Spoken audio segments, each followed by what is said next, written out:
nearing, I was for one very much cautious. I used to give very cautious reactions. But as days are nearing for elections, the votes to be cast by the people, campaigning to even start, I think I can only see tremendous improvement in the position of BJP. I have to think even by chance we will not need help of anybody. We will get a good, comfortable majority on our own. Single largest party for sure. No, there is no question of single largest party.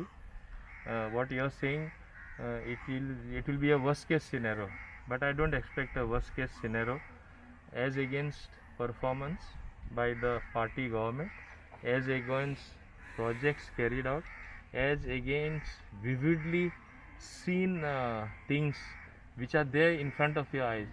You take seeing is believing, experiencing is even more believing. Now when you travel, I'll give only one example from Goa Vella to up till Bambolim and even further up till you reach Porvorim. It used to take, people used to dread to go to the capital. I know, even from my own city, from my constituency, it used to take 1 hour, 1.5 hours. No, I cannot predict the time. We have to wait endlessly if we give some appointment, sometimes an hour late, 1.5 hour late. Now what do you see? You reach in 20 minutes. So this is such a big change that has come. People are wondering, they are calling it a miracle. So who brought about this miracle? It is only the BJP. And this miracle, what is happening, you imagine what people will say when the bridge is complete. Over and above that, being a tourism state, one of the two best infrastructure projects, viewing towers with a rotating restaurant, viewing gallery and all other associated things have been given to us by Nitin Gadkari ji. So from 15,000 crores, he is now spending another 7,000 crores extra. Is it not a great thing for Goa? 3 waves of COVID. In the first wave, we did not know what actually was COVID, what is happening. Second wave, we suffered even more. But by the time third wave was there, we learned what is COVID. Now we have Omicron coming.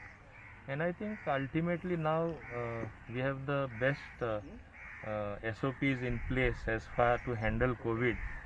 People also, you have seen, in the first instant they were very much scared to move around, because if you know the enemy, you can shoot at the enemy, you can tackle him, you can finish off the enemy.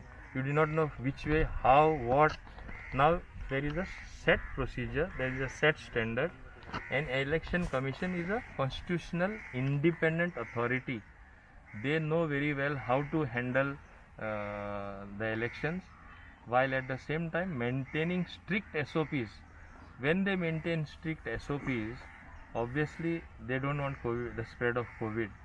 It will be a disadvantage to us politicians in campaigning. It will be a disadvantage to us meeting the people.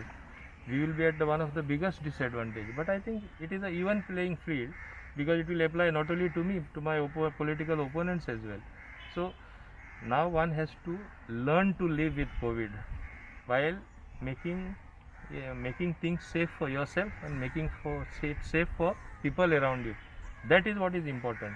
So as against that background, I think there was no alternative even for the Election Commission, because it is a constitutional requirement which you must realize that holding of election is a must. As you know, our assembly has to be constituted before March or mid-March, when we had formed the last legislative assembly.